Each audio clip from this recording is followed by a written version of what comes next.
नमस्कार श्रोते हो. दीपक रेगे कथाकथन चॅनलवर तुम्हा सगळ्यांचं मनापासून स्वागत. श्रोते हो, आज तुम्ही ऐकणार आहात डॉक्टर अनघा केसकर यांची कथा. पण तत्पूर्वी तुम्ही जर आत्ता चॅनलवर पहिल्यांदा आला असाल किंवा तुमच्याकडून चॅनल सबस्क्राईब करायचं राहून गेलं असेल तर प्लीज एकच नम्र विनंती की चॅनल सबस्क्राईब करा. ऐकूयात डॉक्टर अनघा केसकर लिखित विळखा. काल आमोदचा तिकडून फोन आला म्हटल्यावर घाईघाईनं प्रसादला भारतात जायला निघावं लागलं. कसं बस रेणूनं त्याच्यासाठी तिकीट मिळवलं आणि लगोलग तो एका सुटकेसनिशी विमानात चढला. आमोदचं म्हणणं बरोबरच होतं. सख्खी मावशी झाली म्हणून काय झालं? आमोद तरी तिची किती जबाबदारी घेणार? आपली आणि आईची भेट नक्की होणार? प्रसादला खात्री नव्हती. बाबा गेले तेव्हा मनात असूनही जाणं जमलेलं नव्हतं. नेमकं इकडे रिसेशन चालू होतं. ग्रीन कार्ड झालेलं नव्हतं. रजा घेऊन जाणं म्हणजे हातात असलेल्या नोकरीवर पाणी सोडण्यासारखं होतं. नोकरी सुटली असती तर भारतात परतण्याखेरीज गत्यंतर राहिलं नसतं आणि ते अजिबात परवडण्यासारखं नव्हतं. रेणूला नीताच्या वेळेला दुसऱ्यांदा दिवस राहिले होते. वाटलं होतं आपण गेलो नाही तर आई खूप दुखावली जाईल. पण तिनेच बजावलं होतं. स्वतःचं नुकसान करून घेऊन अजिबात येऊ नकोस, आता तुझ्यावर आणखीन तिघांची जबाबदारी आहे असं. त्या आठवणीनं प्रसादचे डोळे चुरचुरल्यासारखे झाले. आता आईच्या वेळेला तरी आई जाणार असं आपण आधीच गृहीत धरून चाललोय. नकळत प्रसादची मान नकारार्थी हल्ली. समजा आई रिकव्हर झाली तर आपल्याला किती दिवस तिच्यापाशी राहता येणार आहे? ती सेंटी झाली तर पंचायत. हळव्या झालेल्या आजारी आईला एकटंच सोडायच्या कल्पनेनं त्याला कसंसं झालं. हे कसले विचार आपल्या मनात घोटाळतायत? प्रत्यक्ष जन्मदात्या आईच्या मृत्यूचा विचार कसा काय आपल्या मनात येऊ शकतो? सुमा मावशी मागे आमोदला म्हणाली होती त्याप्रमाणे आपण खरंच इतके अमेरिकनाइज झालोत? अमेरिकनाइज म्हणजे भावना शून्य. नाठाळ मनाला दुसरीकडे वळवण्यासाठी प्रसादनं खिडकीतनं बाहेर पाहिलं. नाठाळ मनाला दुसरीकडे वळवण्यासाठी प्रसादनं खिडकीतनं बाहेर पाहिलं. पिंजलेल्या कापसासारख्या दिसणाऱ्या ढगांच्या राशीतून विमान वर वर चाललं होतं. दूरवरचा एक राखाडी ढग राक्षसाच्या तोंडासारखा दिसला. बरोबर डोळ्यांच्या जागी ढगामागचं पिवळसर तांबूस आकाश दिसत होतं. राक्षसाचं तोंड. ते असं असतं हे कोणी सांगितलं आपल्याला? रात्रीची वेळ. बाबा ऑफिसमधून घरी आलेले नाहीत. आईच्या मांडीवर डोकं ठेवून विस्फारलेल्या डोळ्यांनी आईकडे बघत लोळत पडलेली लहानगी प्रतिमा. आईचा हात घट्ट पकडून जीवाचा कान करून सोनेरी केसांच्या राक्षसाची गोष्ट ऐकणारे आपण. छातीत धडधडतय, कानात कसले कसले आवाज आल्यासारखे वाटतायत. राक्षस म्हणाला, आता मी तुला खाणार. असं आईनं म्हटल्याबरोबर प्रतिमा पालथी वळून आईच्या मांडीत तोंड लपवते. तिच्या दोन इटुकल्या वेण्यांच्या रिबिनींचे बो आणि मधून पायवाटेसारखा गेलेला भांग आपल्याला दिसतोय. आपण न घाबरल्याचा आव आणून आईला पुढे गोष्ट सांगायला सांगतोय. आता आपल्यालाही आईच्या कुशीत शिरायचंय इतक्यात दारावरची घंटा कर्कशपणे वाजते. दचकून किंकाळी फोडून आपण आईला घट्ट मिठी मारतो. या क्षणी प्रसादला आईच्या त्यावेळच्या मिठीची ऊब आठवली. चेहऱ्यावर हसू उमटलं. लहानपणापासून आपल्याला आईचं जास्त वेड. तिच्या आगेमागे हिंडण्यात निम्मा दिवस जायचा. कधी तिला स्वयंपाकघरात सामान जागच्या जागी डब्यात भरून ठेवायला मदत करायची. कधी ती कामात असताना प्रतिमाला खेळवायचं.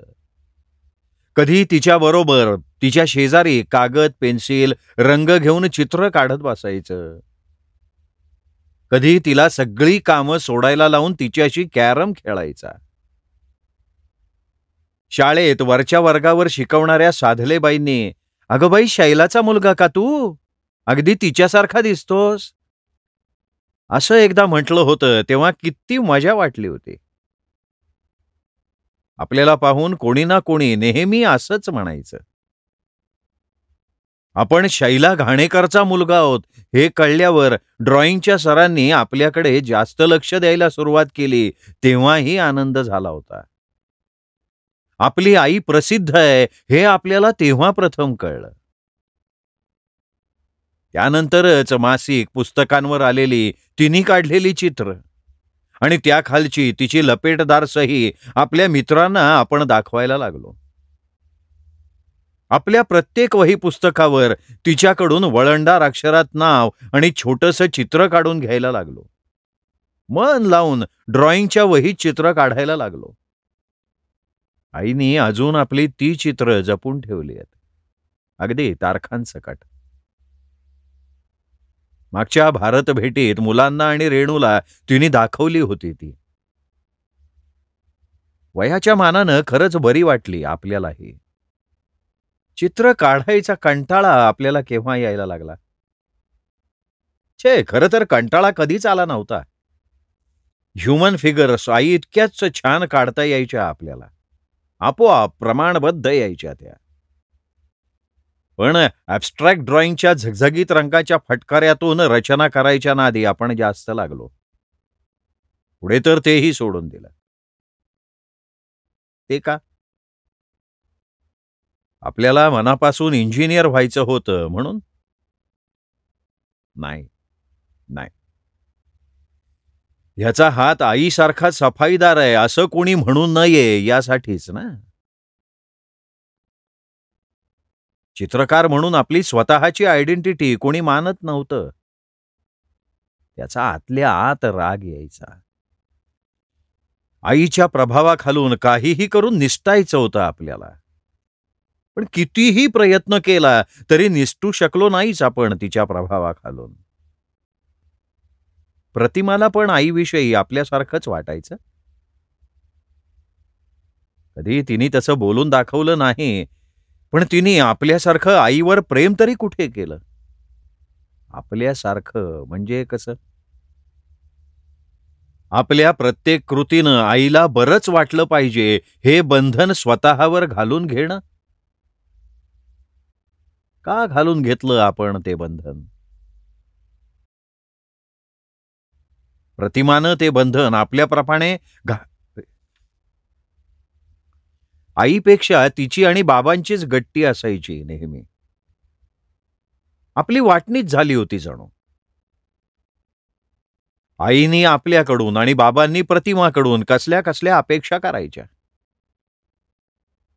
तिनं बाबांच्या अपेक्षा थोड्या बहुत पूर्ण केल्या. पण जरा मोठं झाल्यावर आपण मुद्दाम विडा उचलल्यासारखं आईच्या अपेक्षांपेक्षा निराळच करत राहिलो. नाहीतर आपल्याला आर्किटेक्चरच्या कोर्सला जाणं किंवा GD होऊन नॅशनल इन्स्टिट्यूट ऑफ डिझाईन्समध्ये जाणं अशक्य नव्हतं. ज्या दिवशी आईच्या डोळ्यात आपल्यासाठी ते स्वप्न दिसलं त्याच दिवशी आपण चित्रकलेच्या वाट्याला जायचं नाही अशी मनोमन शपथ घेतली होती. हे आईला कळलं असेल. कॉलेजमध्ये जाईपर्यंत तिनंच आपल्या वतीनं निर्णय घेतले सगळे. ते बरोबर नव्हते असं नाही, पण यापुढे ते आपल्याला नको होते. बाबांनी सुद्धा तिलाच दुजोरा दिला. तेव्हा मनात आलं होतं की हे कोण माझी ॲप्टिट्यूड ठरवणारे? सगळं काही त्यांनाच कळतं का? मग व्होकेशनल गायडन्स सेंटरमध्ये आई बाबांना न सांगता आपण ॲप्टिट्यूड टेस्ट करायला गेलो होतो. आईच्या म्हणण्याप्रमाणेच त्या टेस्टचे रिझल्ट आले. चित्रकलेशी संबंधित कोर्सेसची पहिली निवड करायला तिथल्या काउन्सिलरनं सुचवलं होतं. पण आपण ते आईबाबांना सांगितलंच नाही. हट्टानं आपण मेकॅनिकल इंजिनिअरिंगला गेलो. मेकॅनिकलला गेल्यावर बोर झालं. त्याचं टेपर कोणावरच फोडता येत नाही म्हटल्यावर आईवरच चिडचिड केली. एकदा एका हळव्या संध्याकाळी आपल्या बेचैनीचं कारण तिच्याकडे प्रांजलपणे आपण कबूल करणार होतो, पण आपण न सांगता तिनं ते ओळखलंय म्हटल्यावर आपलं टाळकं सटकलं. तिला सुद्धा ना उगाचच सगळं विचारत राहायची, अंदाज करायची सवय होती. एवढीही प्रायव्हसी असू नये माणसाला. अर्थात मेकॅनिकल इंजिनियर झालो त्यात वाईट काहीच झालं नाही आपलं, पण मनासारखं आयुष्य बेतलं गेलं असं नाही म्हणता यायचं. काल प्रतिमा आपल्यावर रागवून बोलत होती का? तिच्या घरी अडचण आहे हे खरं आहे, पण इंडियात इथल्यासारखं नाही ना. कामाला हवी तेवढी माणसं मिळतात. मोहनचं ऑपरेशन होऊन 1.5 महिना झालाय. हे भारतीय नवरे फार बुली करतात बायकांना. 2 वर्षांपूर्वी पाहिलेला मोहनच्या वयाच्या मानानं उतार दिसणारा चेहरा प्रसादच्या डोळ्यांसमोर आला. हर एक बाबतीत कसलं अवलंबून राहायचं. म्हणून इंडियात माणसं लवकर म्हातारी होतात. मला ह्यावेळी तिकडे येऊन राहिला आणि आईपाशी थांबायला जमणार नाही असं प्रतिमानं सुनावलं. ते एवढ्यासाठीच का बाबा तिचे आणि आई आपली अशी वाटणी तिने मनातल्या मनात केली. बाबांच्या वेळी तिने शेवटपर्यंत निभावून नेलं होतं. आता जबाबदारी उचलायची पाळी आपली आहे हे ती सुचवतीये का? विचार करतानाच केव्हा तरी प्रसादला डुलकी लागली. जाग आली तेव्हा अन्नाचा वास सुटला होता. हवाई सुंदरी रात्रीचं जेवण घेऊन आली होती. भारतीय मसाल्यांच्या वासानं तोंडाला पाणी सुटलं. चिकन मसाला, बीन्स, रोटी, प्लेन राईस आणि रायता. बीन्स पाहून आईच्या हातच्या मटकीच्या मसुराच्या उसळीची आठवण झाली. किंचित गोड चव, खोबरं, कोथिंबीर, शेव पसरलेली आणि शेजारी लिंबाची छोटीशी फोड. त्यावेळी आपल्याला लिंबाची गोल चकती ठेवलेली आवडायची, म्हणजे हॉटेलातल्यासारखी. कोशिंबिरीच्या ऐवजी आकर्षकरित्या मांडलेलं सॅलड जास्त आवडायचं. खरं म्हणजे कोशिंबीर जास्त चविष्ट लागायची, पण सॅलड करावं लागतं म्हणून आपण आईवर चिडायचो. आई ठराविक म्हणजे ब्राह्मणी साचेबंद पद्धतीचं जेवण बनवते याचा संताप यायचा. अमेरिकेला आल्यावर मात्र तिच्या हातच्या चवीसाठी जीभ बंड करायची. पण आपण हे कधीच तिच्याकडे तोंडानं कबूल केलं नाही का? नाही ते माहित नाही, पण तरीही ती आठवणीनं आपल्या आवडीचे पदार्थ करते. मसालेदार चमचमीत जेवण आपल्याला आवडतं हे माहीत असून आईनं ब्राह्मणी पदार्थ करणं सोडलं नाही याचा त्यावेळी राग यायचा. नॉनव्हेज केव्हा खायचं ह्याबाबत सुद्धा तिचे आणि बाबांचे नियम. श्रावणात खाऊ नका, उद्या काय गणपती, परवा नवरात्र, दिवाळीत तर चालणारच नाही. अरे बापरे, सध्या कोणता महिना चालू आहे? ऑगस्ट महिना. म्हणजे श्रावण भाद्रपद काहीतरी असायचा. चिकनचा तुकडा तोंडात जरा जास्तच रेंगाळला. प्रसाद स्वतःवरच वैतागला. इतकी वर्ष लोटली पण आईनं मनावर बिंबवलेल्या विचारांपासून सुटका का होत नाही? तरी बरं, गेली 15 वर्ष अमेरिकेला आल्यापासनं कुठलीच बंधनं नाहीत. ज्याला जे हवं ते त्यानं फ्रीजमधनं काढावं, गरम करून घ्यावं. कितीतरी दिवसात घरी शाकाहारी जेवण करायला रेणूला किंवा आपल्याला स्वतःलाही जमलेलंच नाही. एखादा पदार्थ करून त्यावर वेळ भागवून न्यायची शिस्त तिने स्वतःला आणि मुलांना आणि आपल्याला सुद्धा लावली आहे. बाबांच्या जेवणाच्या आवडीनिवडी आई सांभाळायची, त्यावेळी तिचा राग यायचा. आता आपल्या घरात आपली अशी पत्रास बाळगली जात नाही, याचीही कुठंतरी खंत वाटतेय.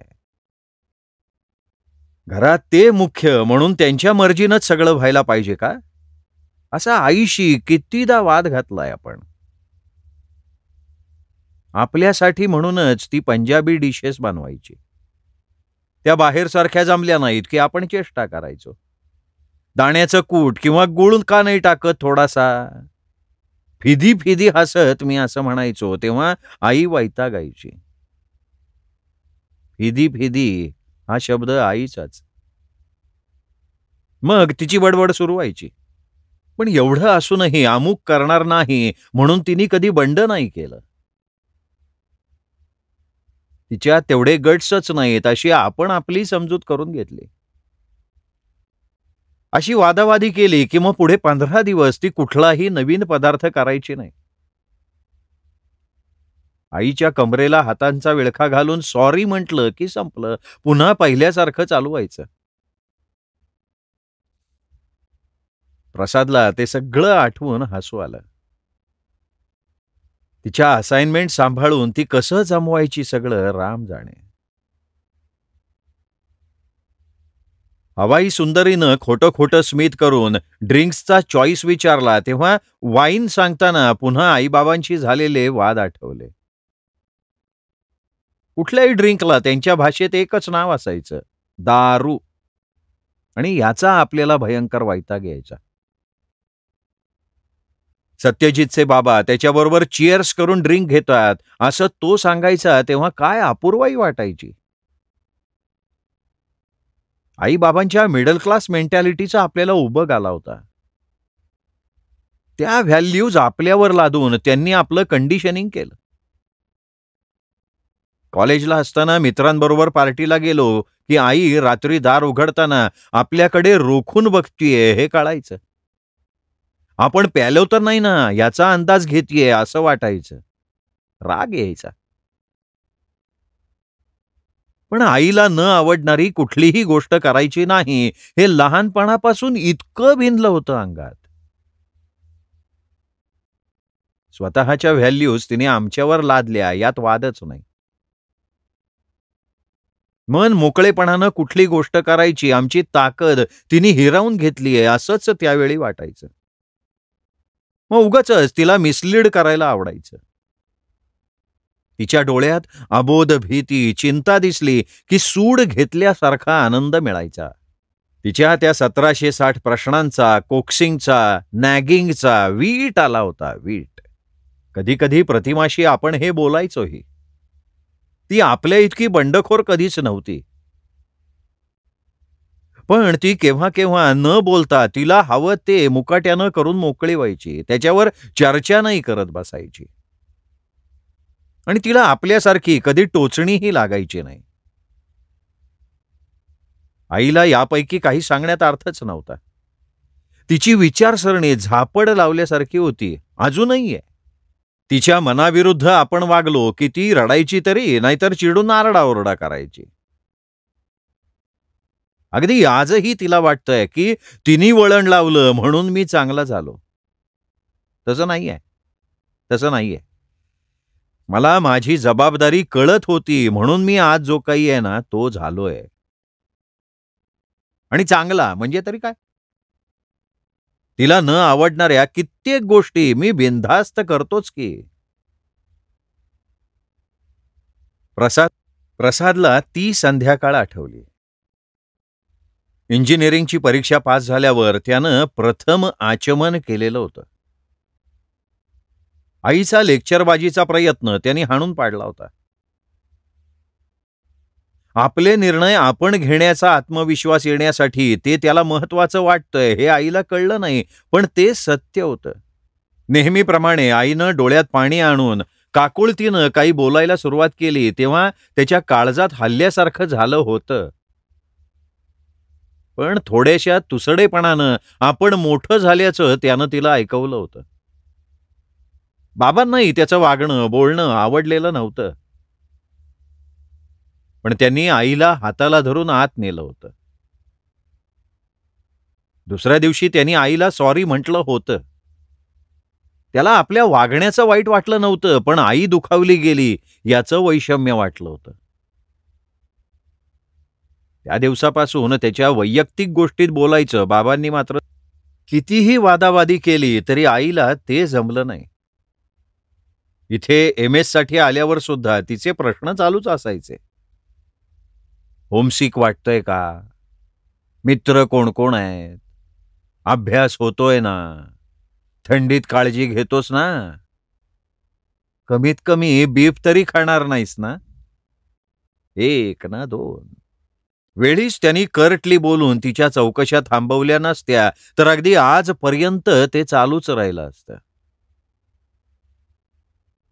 आई बाबा आपल्याकडे आले तेव्हा आपण रेग्युलर ड्रिंकर झालो होतो.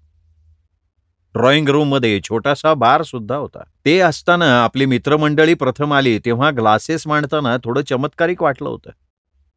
आपली इथली जीवनशैली वेगळी आहे आणि ती तशीच राहणार हे आपल्याला त्या दोघांना जाणवून द्यायचं होतं. आई त्रागा करेल असं वाटलं होतं, पण तिने अवाक्षर काढलं नाही. तिने थोडीशी जरी नाराजी दाखवली असती तरी आपण तिला सुनावणार होतो. पण ती शांतपणे ज्यूस पीत सगळ्यांशी गप्पा मारत होती. तिला सुनावण्याची संधी मिळाली नाही याची रुखरुख लागली का स्वतःच्या वागण्याचं समर्थन देता आलं नाही ह्याचं वाईट वाटलं का तिला जाणीवपूर्वक दुखावतोय असं वाटून मन चुटपुटलं. हे अजून न उलगडलेलं कोड आहे. वाईनच्या घोटाबरोबर जेवणाचा आस्वाद घेता घेता प्रसाद विचार करत होता. प्रसादचा नंतरचा प्रवास बराच पेंगतच झाला. पण त्या पेंगुळल्या अवस्थेत 2 डुलक्यांच्या मध्ये पूर्वीचं काही बाई आठवत होतं. लौकिक अर्थानं त्यानं आई वडिलांना धन्य धन्य वाटावं असं बरंच काही मिळवलेलं होतं. एकामागून एक चांगल्या नोकऱ्या, कर्तबगार आणि स्मार्ट बायको, घरदार, पैसा अडका आणि 2 देखणी मुलं. पण ज्याचा आईला मनापासून अभिमान वाटावा असे गुण आपल्यात आहेत का हा प्रश्न त्याच्या मनात कायम येत राहायचा. MS करताना गाईडशी जुळवून घेताना थोडी तडजोड करावी लागेल हे लक्षात आलं तेव्हा खूप अगतिक वाटलं होतं. मग बेचैन मनस्थितीत त्यानं आईला फोन केला होता. खरं तर तिला आपल्या विषयातलं किंवा इथल्या सिस्टीमबाबत काही कळणं शक्य नाही हे आपल्याला माहिती होतं. तिला काहीच कसं समजत नाही असं म्हणून आपण तिच्यावर आरडाओरडा केला होता. गाईडवरचा, सगळ्या सिस्टीमवरचा तो राग होता. अजूनही आपल्याला तिचा मानसिक आधार लागतोय ह्याबद्दलची ती चिडचिड होती. तो अदवा बोलायला लागल्यावर ती सुद्धा त्याच्यावर खूप रागावली होती. पण कसं कोण जाणे त्याच्या रागाचं कारण नंतर तिला आपोआप कळून गेलं होतं. ते तिला समजलंय हे प्रसादला कळलं होतं. तिचा मनकवडेपणा ही एक आणखीन आफतच होती. फुल ग्रोन माणसाला स्वतःची अशी काही सिक्रेट्स असूच नाहीत. ती ताड बोलली ना त्याचं नव्हतं इतकं वाटलं, पण हे मनातलं ओळखणं म्हणजे MS झाल्यावरचा आनंद प्रसादला आठवला. उड्या मारून मोठमोठ्यानं जगाला ओरडून सांगावंसं वाटत होतं. तेव्हा पहिला फोन आपण आईला केला. MS झाल्यावरचा आनंद प्रसादला आठवला. उड्या मारून मोठमोठ्यानं जगाला ओरडून सांगावंसं वाटलं होतं. तेव्हा आपण पहिला फोन आईला केला. ग्रॅज्युएशन सेरेमनीला तिने यायलाच पाहिजे हा आपला आग्रह. त्यासाठी आपण स्कॉलरशिपमधून साठवलेले पैसे. प्रतिमाचं कॉलेजचं शेवटचं वर्ष म्हणून आईनं यायला घेतलेले आढेवेढे. मग नेहमीप्रमाणे आईशी केलेली खडाजंगी. आपल्याविषयी तिला काही वाटतच नाही असं बोलून तिला केलेलं इमोशनल ब्लॅकमेल, तिची रडारड आणि शेवटी कार्यक्रमाला येणं. त्या मुक्कामात तिने विणलेला लकी नेव्ही ब्लू स्वेटर आजपर्यंत आपण जपून वापरलेला. प्रत्येक महत्वाच्या प्रसंगी आपण तोच लकी स्वेटर घालत आलोय हे ऐकून तिला बरं वाटलं असतं. पण आपण तिला ते सांगितलं नाही.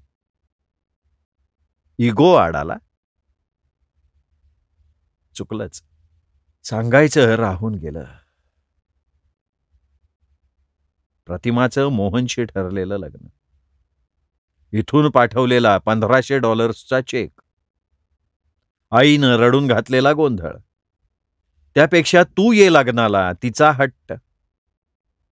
आपलं रागावणं, बाबांचं समजावणं, आपलं ऐनवेळी जाणं.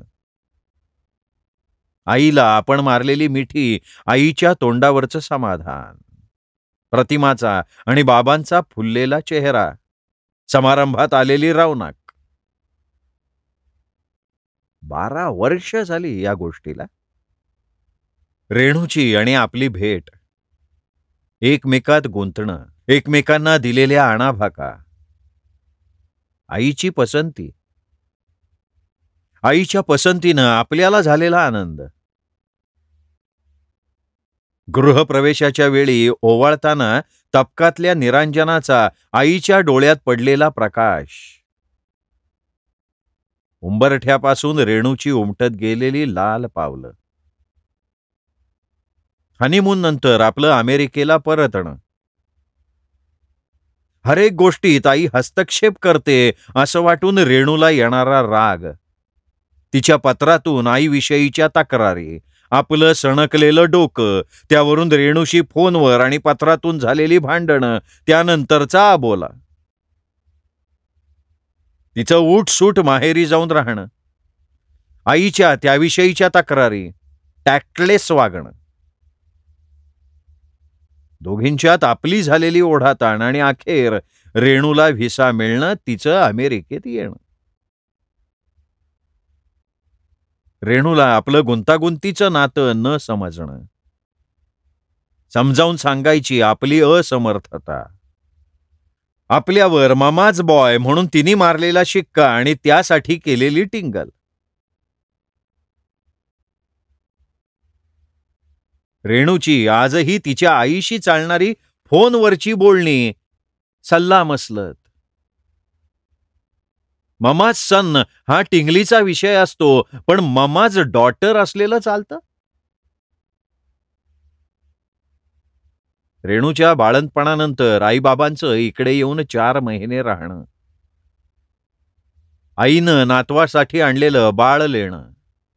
रेणू कामावर जायला लागल्यावर शीलला प्रेमानं सांभाळणं. पेरेंटिंगच्या क्लासमध्ये आपल्याला शिकवलं गेलेलं संगोपनशास्त्र आईला न पटणं, रेणूनं आणि आपण सुद्धा हे करू नकोस ते कर म्हणून आईला दिलेल्या सूचना.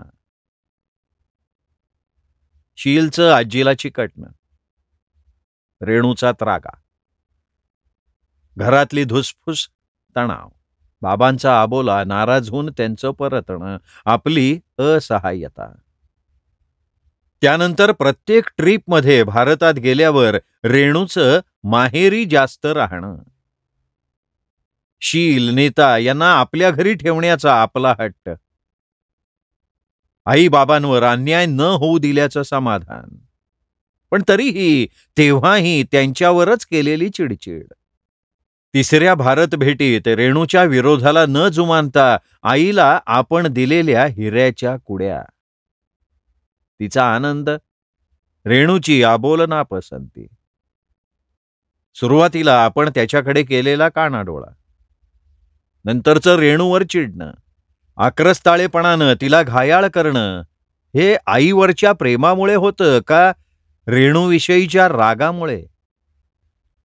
मुंबई अर्ध्या तासाच्या अंतरावर आहे असं हवाई सुंदरीनं जाहीर केलं तेव्हा प्रसाद खडबडून जागा झाला. सहप्रवाशांनी आवराआवर सुरू केलेली दिसत होती. 10 मिनिटात त्याची आवराआवर झाली. पुढची 20 मिनिटं बेचैनीत गेली. कस्टम्समधून बाहेर पडल्यावर समोरच्या गर्दीत लांबूनही त्याला आमोद ओळखता आला. यावेळी आमोद जास्त प्रौढ दिसायला लागलाय. जरा गंभीरही झालेला दिसतोय. यावेळी आमोद जास्त प्रौढ दिसायला लागलाय. जरा गंभीरही झालेला दिसतोय. आपल्याकडे पाहून हा हसत का नाहीये? पुढच्याच क्षणी प्रसादच्या पोटात गोळाच आला. हा का आलाय न्यायला? आईचं काही बरं वाईट? कशी आहे आई? त्यांनी अधीरपणे विचारलं. आहे तशीच. ICU मधली नीरव शांतता. नाकावर मास्क घातलेले अत्यवस्थ रुग्ण आणि त्यांच्या भोवतीच्या नळ्या. लघवीच्या सूक्ष्म वासात मिसळलेला जंतुनाशकांचा दर्भ. निरनिराळी इलेक्ट्रॉनिक यंत्र आणि त्यांच्या मॉनिटर्सवर बदलत असणारे वेडेवाकडे आलेख. पांढऱ्या कपड्यातल्या सिस्टर्स. प्रसादला घेऊन आमोद 4 नंबरच्या कॉट समोर जाऊन थांबला. ही आपली आई? असहाय्यपणे श्वासासाठी धडपडणारी ही आई? बोल तिच्याशी. कदाचित तुझा आवाज स्पर्श समजेल तिला. आमोदनं सुचवलं.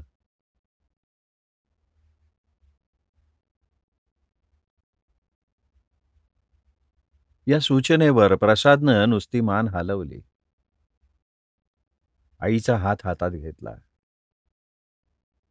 तिला हलक्या आवाजात 2-4 वेळा हाक मारली. तिच्या कपाळावरून हात फिरवला. प्रतिसादाची अपेक्षा नव्हती, तरीही त्याची निराशा झाली. तिच्याकडे त्याला बघवेना. चल, इथे फार वेळ थांबता नाही यायचं. बाहेर बसू आपण. आमोदचा आवाज आला कानावर. बाहेर रुग्णाच्या नातेवाईकांच्या गर्दीत आईला सांभाळण्यासाठी नेमलेली ताराबाई होती. आमोदनं तिच्याशी प्रसादची ओळख करून दिली. थोडा वेळ ते दोघं तिथे बसले.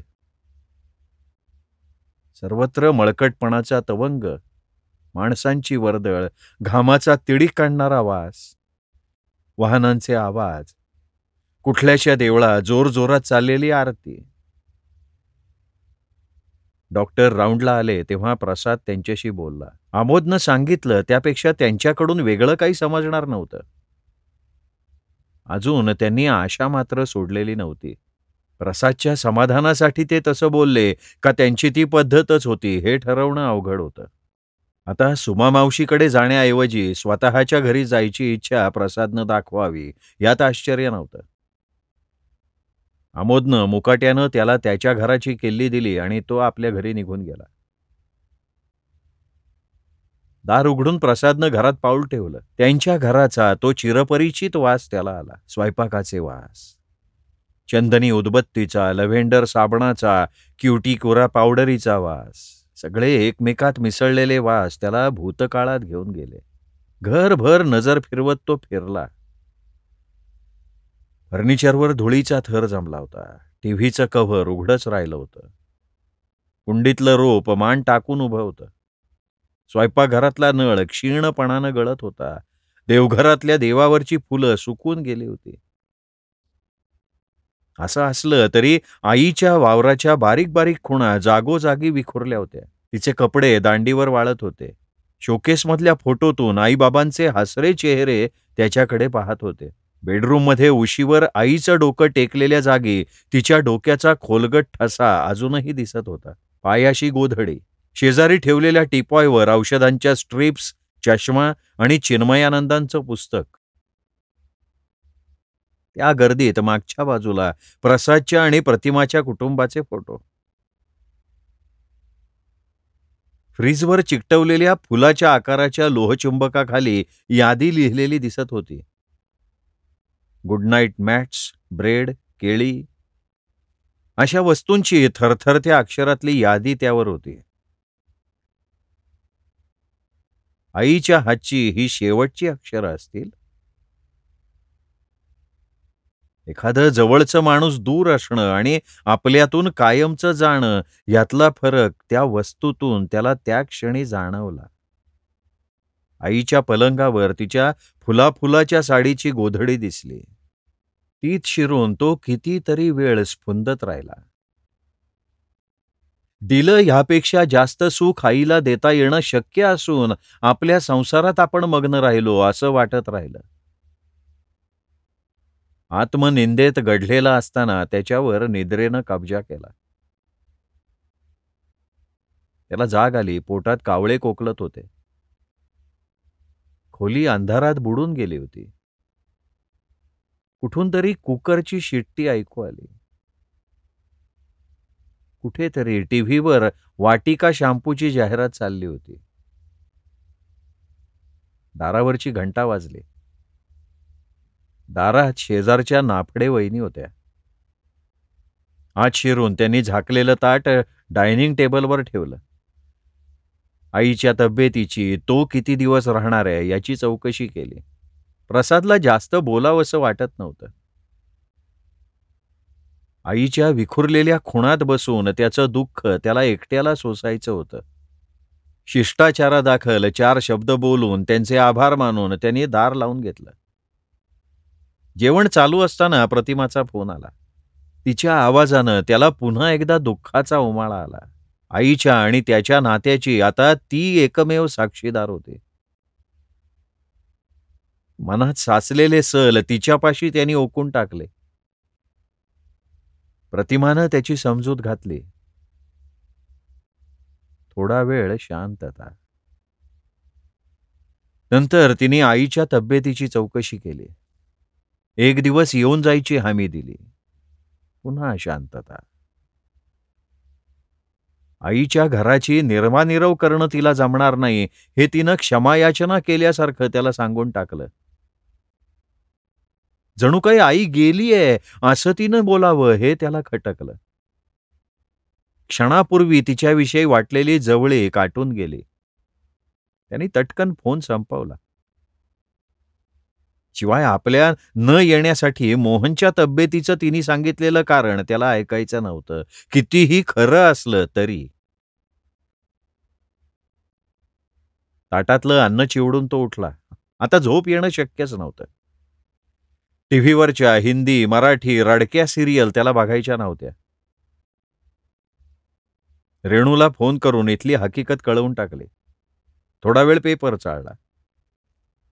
त्यातल्या भ्रष्टाचाराच्या प्रकरणात आणि अपघातांच्या बातम्यात त्याला रस नव्हता.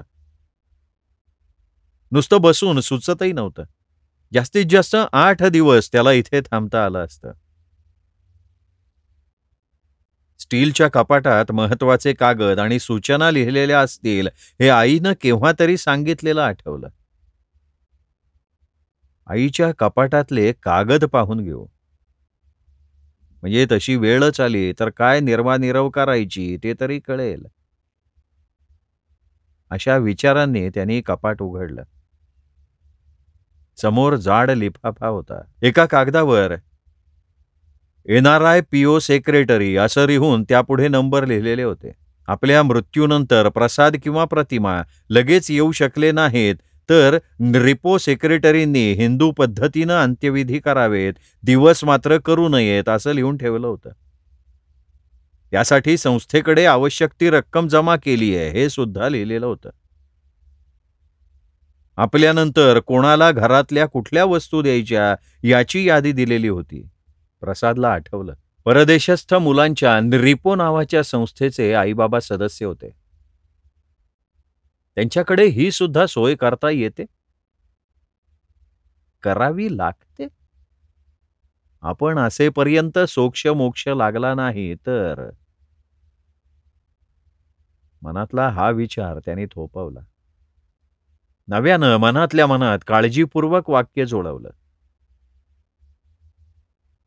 आपली रजा संपली आणि परत जावं लागलं तरी आईची तब्येत अशीच राहिली तर. घाईनं त्यानं तो लिफाफा ठेवला. डोकं धरून तो कोचावर बसला. आईच्या मरणाची आपण वाट पाहत नाही हे त्यांनी स्वतःला बजावलं. कपाट बंद केलं. आईच्या पलंगा शेजारची काळी डायरी उचलली. पहिल्या 2-3 पानांवर कसले तरी हिशोब होते. नंतरच्या पानांवर आईनं रोजनिशीसारखे मनातले विचार मांडले होते. रोजच्या रोज काही लिहिलेलं नव्हतं, अधूनमधून लिहिलं होतं. खरं म्हणजे आईचे खाजगी विचार आपण वाचायला नको, पण आता काय फरक पडणार होता काहीही वाचलं तरी. 5 वर्षांपूर्वीची तारीख पाहून त्याला गंमत वाटली. मैत्रिणींची, नातेवाईकांची नावं येत होती. तिने कोणाबरोबर पाहिलेली नाटकं, सिनेमे, वाचलेली पुस्तकं, त्याचं, रेणूचं, प्रतिमाचं, नातवंडांची सुद्धा नावं होती. एका पानावर लिहिलं होतं, काल प्रसादचा फोन आला. तो जरा बेचैन वाटला का? एरवी असा फटकन बोलला नसता. माझंही चुकलंच. मी त्याला टोकायला नको होतं. तो मोठा झालाय हे विसरल्यासारखं मी काहीतरी विचारत राहते. मी मुद्दाम नाही करत. काय करू? त्याचा आवाज ऐकला की तो आनंदात आहे, काळजीत आहे का घाबरलाय हे माझ्या लक्षात येतं. मग विचारल्याशिवाय राहवतच नाही. तब्येत तर ठीक आहे ना त्याची? शील, नीता मजेत वाटले. रेणूचं आणि प्रसादचं ठीक चाललंय ना? पुन्हा आपणहून विचारणार नाही. फार त्रास झाला तर तो फोन करेल आपल्याला, आपणहून बोलेल. प्रसादला हसायलाच आलं. त्यांनी तारीख पाहिली. 14 सप्टेंबर 2000. म्हणजे बाबा जायच्या 6 महिने आधीची गोष्ट असेल ही. त्या दिवशी आईशी काय बोललो असो आपण? त्याला आठवेना. कदाचित मायकेलशी वादावादी होऊन कंपनीतून रिझाईन करायचं ठरवलं तेव्हाचा असेल हा फोन. कापली आणि पामिलाची जवळीक वाढत गेली त्यावेळीची गोष्ट असेल. माझ्यातलं आणि रेणूमधलं विरत जाणारं प्रेम आईला इतक्या लांब राहूनही जाणवलं होतं. आईला पामिला आणि माझ्यातलं नातं सहन नसतं झालं. तिने आपलं हे नातं कधीच ॲक्सेप्ट केलं नसतं. त्या नात्यानं आपल्याला खूप समृद्ध केलंय हे तिला सांगूनही पटलं नसतं. आणि मुळात ते तिला सांगायचं कशासाठी? I am grown up. प्रत्येक गोष्ट तिला कशाला माहीत असायला हवी? पानं उलटता उलटता तो एका पानाशी घोटमळला, वाचायला लागला. तारीख होती 24 डिसेंबर 2001. प्रसाद आग्रह करत होता तेव्हा मी जायला हवं होतं का? मी गेलेलं रेणूला फारसं आवडत नाही. मी प्रसाद बरोबर बोलत बसलेलंही तिला चालत नाही. प्रसादलाही हे सगळं नक्की माहिती आहे. आता हे सुद्धा नाहीत. प्रसादवरच माझा बोजा कायमचा पडणार असं तिला वाटलेलं मला चालणार नाही. त्याचा जीव माझ्यासाठी कळवळणार ते तिला चालणार नाही. आमच्या दोघींच्यात त्याच्या बिचाऱ्याची ओढाताण होते. आमच्या दोघींच्यात त्याची बिचाऱ्याची ओढाताण होते. रेणू एकटीच वाकड्यात शिरते असं नाही. मी रेणूशी प्रेमानं वागते अशातलाही भाग नाही. पण मी तरी का तिच्याशी प्रेमानं वागावं? प्रेम मिळवावं लागतं, आपोआप मिळत नाही. पण मग हेच माझ्या बाबतीत रेणूही म्हणू शकेल की. शीलच्या वेळी त्याला सांभाळायला म्हणून आम्ही गेलो तेव्हा तिचा पुरता अनुभव घेतलाय. रेणू इतकी स्वार्थी माणसं मला नाही आवडत. काही वेळा प्रसादचंही समजत नाही. मला एवढा धारेवर धरतो पण तिच्यापुढे नांगी का टाकतो? का नाही तिला तिची जागा दाखवून देत? ती याच्या डोक्यावर मिरी वाटतीये, दुसरं काही नाही. बाबा गेल्यावर 4 महिन्यांनी प्रसाद येऊ शकला होता. तिला एकटं ठेवण्यापेक्षा आपल्याबरोबर न्यावं असं त्याला वाटत होतं. पण आई हट्टानं इथेच राहिली होती ते प्रसादला आठवलं. तिच्या पुढे पायात शेपूट घालतोस असं आई त्या भेटीत 1000 वेळा म्हणाली होती. स्वतःच्या दुबळेपणाचा त्याला तेव्हा राग आला होता, पण त्यानं त्याचा राग आईवर काढला होता. आई आली असती तरी प्रसादला त्रास झाला असता. यायचं नाही म्हणाली तेव्हा त्याचं एक मन निर्धास्त झालं होतं, पण आली नाही म्हणून मनस्तापही झाला होता. तिच्या न येण्याचं कारण त्याला बरोबर ठाऊक होतं म्हणून. पानामागून पानं वाचताना त्याला आईचं मन उलगडत जात होतं. आईच्या मनाचे कंगोरेही स्पष्ट होत होते. पण एका पानावरच्या मजकुरानं तो विचारात पडला. गुरुवारी कसं तरी होत होतं. खूप एकटं वाटत होतं. प्रसादची फार आठवण आली म्हणून त्याला फोन केला. थोडा वेळ त्यांनी माझं बोलणं ऐकून घेतलं आणि म्हणाला, आई मला वाटतं तुझं हे दुखणं मानसिक आहे. याला काय माहिती आहे माझ्या दुखण्याचं? लांब राहून काय कळतं याला? उगीच काहीतरी बोलायचं. शब्दानं शब्द वाढत गेला. माझाही तोल गेला.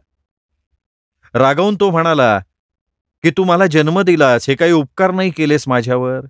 उलट त्यावेळी मानेभोवती जो नाळेचा वेढा आवळला होतास ना, तो आजही सुटत नाहीये. मी मी नाळेचा वेढा आवळला? काय बोलतोयस तू? आणि उपकाराचं म्हणशील ना, तर तूच पोटी येऊन माझ्यावर उपकार केलेस हं? मी म्हणून गेले. बरं झालं असलं काही ऐकायला त्याचे बाबा नाहीयेत. त्याच्या जन्माच्या वेळची हकीकत त्याला माहिती आहे, तरीही हा असं म्हणतो. डिलिव्हरीच्या वेळी याच्या मानेभोवती नाळेचा गच्च वेढा बसला होता. त्याचा जीव घुसमटायला लागला होता. डॉक्टरांची धावपळ चालली होती. माझा जीव तडफडत होता. वेदना सहनच होत नव्हत्या. त्या वेदनांच्या डोहात गटांगळ्या घेतानाही बाळ नाहीतर आई कोणीतरी एक वाचू शकेल हे डॉक्टरांचे शब्द कानावर आसुडासारखे आपटले. काय वाटेल ते झालं तरी बाळालाच वाचवायची गळ मी डॉक्टरांना घातली. यांनी मला कितीही समजवायचा प्रयत्न केला तरी मी त्यांचं ऐकायला तयारच नव्हते. पण प्रसाद म्हणाला ते खरं आहे. त्यातही माझाच स्वार्थ होता. त्यातून जगले वाचले असते तर मला माझं बाळ हवंच होतं. सुदैवानं आम्ही दोघेही वाचलो. आता वाटतं उगाचच त्याला ही गोष्ट सासूबाईंनी सांगितली. प्रसादला तेव्हा त्यांच्यातलं संभाषण आठवलं. खरं म्हणजे आईनी कधीच आपल्या जन्माच्या वेळेचा कठीण प्रसंग स्वतःच्या तोंडानं आपल्याला सांगितलेला नव्हता. आजीनी आणि बाबांनी अनेक वेळा ते आपल्याला ऐकवलं होतं. ती हकीकत आईच्या तोंडावर फेकण्याचा उद्दामपणा आपण का केला? कोणतीही आई असंच वागली असती. त्यात विशेष तू काय केलंस? असं सुद्धा आपण म्हटलो होतो. आणि त्या नादात इतके दिवस आपल्यालाही न समजलेला मनाच्या तळाशी रुतून राहिलेला विचार आपल्याही नकळत आपल्या तोंडून बाहेर पडला होता. तिच्या प्रेमाच्या बंधनाचा काच आपल्याला इतका जाणवत होता की आपल्यावरच्या तिच्या प्रेमाला आपण न सुटणारा विळखा म्हणावा. असं आपण म्हणूच कसं शकलो? ते ऐकून आईचा चेहरा कसा विदीर्ण झाला असेल हे कल्पनेनं त्याच्या डोळ्यांसमोर आलं. आपले शब्द आपण बिनशर्त मागे घेतले पण त्याचा काही उपयोग नाही झाला. बाण सुटला होता. माफी मागूनही उपयोग नव्हता. आई एकच प्रश्न वारंवार विचारत राहिली होती की तुझ्या मनात माझ्याविषयी इतकी पराकोटीची तीव्र कटुता असल्याशिवाय हे शब्द उगच तोंडावाटे येतीलच कसे? इतके दिवस तू फक्त ते मनात दडवलं होतंस, आता या निमित्तानं मला ते कळलं, एवढंच. तेव्हाचा आईचा कापरा, दुखावलेला स्वर अगदी आजही त्याच्या कानात होता. आई म्हणाली ते थोडंसं खरं होतं. पण आपल्या मनात तिच्याविषयी कटुता कधीच नव्हती. कशी असेल? असलीच तर कमालीची असहाय्यता होती. तिच्या प्रेमाच्या प्रभावातून बाहेर पडता येत नाही याची ती चीड होती. वयात यायला लागल्यापासून आईच्या प्रेमातून सुटण्याची आपली धडपड होती. प्रेमातल्या माणसाला छळायची कसली आपली खोड? हाताच्या दोन्ही तळव्यांनी प्रसादनं तोंड झाकून घेतलं. त्याच्या डोळ्यातून घळा पाणी वाहत होतं. तेव्हा आईला फक्त आपल्या मानसिक आधाराची अपेक्षा होती. यापेक्षा जास्त द्यायचं मनात आणलं असतं तरी दुरून आपल्याला ते शक्य नव्हतं, पण तेवढंही आपण तिला दिलं नाही. एव्हाना कागदावरची अक्षरं दिसेनाशी झाली होती. आईच्या त्या प्रश्नाला त्याच्यापाशी आजही उत्तर नव्हतं. आईनी स्वतःशी बांधून ठेवलेलं नव्हतं, तरीही तो सुटू शकत नव्हता हे त्याच्या इतकं कुणालाही ठाऊक नव्हतं. आईच्या त्या प्रश्नाला त्याच्यापाशी आजही उत्तर नव्हतं. आईनं स्वतःशी बांधून ठेवलं नव्हतं, तरी तो सुटू शकत नव्हता हे त्याच्या इतकं कोणालाच ठाऊक नव्हतं. त्याला नाळ तोडता तर आली नव्हतीच, साधी दूरही सारता आली नव्हती. रागाच्या गाफील क्षणी ते तोंडून निसटलं होतं. ज्या गोष्टीबाबत आईला दोषी धरता येणार नाही त्याचा आरोप आपण आईवर केला हे त्याला ह्या क्षणी जास्त प्रकर्षानं जाणवलं.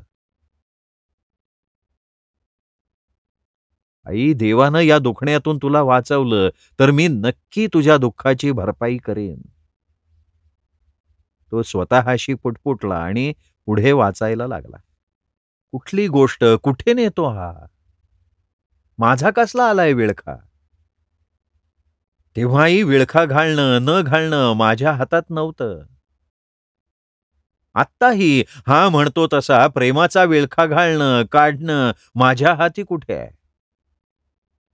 माझ्यापासून मुक्ती हवी असं वाटतंय तर माझ्याकडे आपले प्रश्न घेऊन हा कशाला येतो प्रत्येक वेळी? त्याचे प्रश्न, त्याच्या अडचणी मला कळल्याच नाहीत तर इथे अज्ञानात मी सुखी तरी राहीन. पण तसं होतच नाही. त्याचा फोन येतो आणि त्याच्या आवाजावरून मला कळूनच जातं सगळं. सोन्या, अरे तू नाहीस रे माझ्या प्रेमाच्या विळख्यात सापडलेला. मी अडकली आहे तुझ्या प्रेमाच्या विळख्यात. तू केव्हाही सटकू शकतोस रे. तुझ्या आयुष्यात नवे संदर्भ, नवी नाती आली आहेत. माझं तसं कुठं आहे? मी पूर्वीच्याच संदर्भात घोटाळती आहे.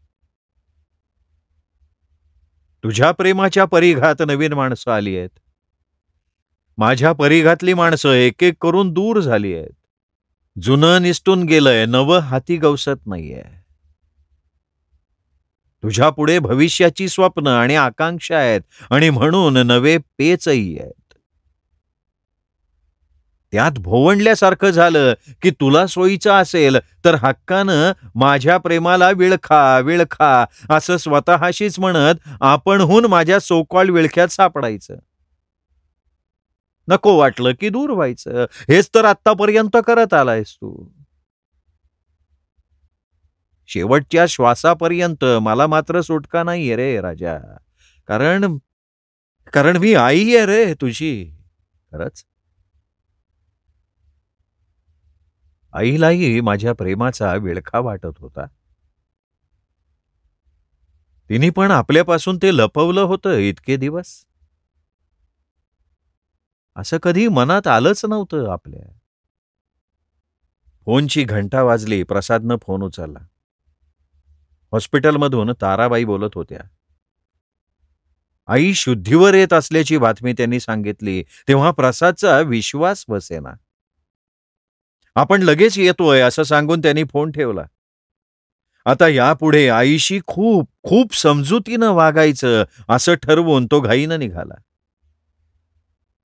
ICU मध्ये गेल्या गेल्या तो आईच्या पलंगाकडे धावला. तिच्या शेजारी खुर्चीवर बसून त्यानं तिच्या कपाळावर हात ठेवला. आईने डोळे उघडून बघितलं. किंचित हसून तिने खोल गेलेल्या आवाजात विचारलं, सॉरी. माझ्यासाठी यावं लागलं ना? आई, अगं असं काही बोलू नकोस. मी ह्यापुढे कधीच तुला मनस्ताप देणार नाहीये. I really mean it. आई प्रसादकडे पाहून क्षीण हसली. त्या हास्याचा नेमका अर्थ प्रसादला कळला नाही. ती समाधानानं हसली की आपल्या आश्वासनावर तिचा विश्वास नाही म्हणून ती हसली. तिने तिच्या डायरीत लिहून ठेवलं होतं त्याप्रमाणे आपलं नातं कायम असंच तापदायक राहणार असं तिला सुचवायचंय. त्यांनी फक्त डबडबल्या डोळ्यांनी आपल्या हातात तिचा पंजा पकडला. त्यांनी फक्त डबडबलेल्या डोळ्यांनी आपल्या हातात तिचा पंजा पकडला आणि किंचित दाबल्यासारखा केला.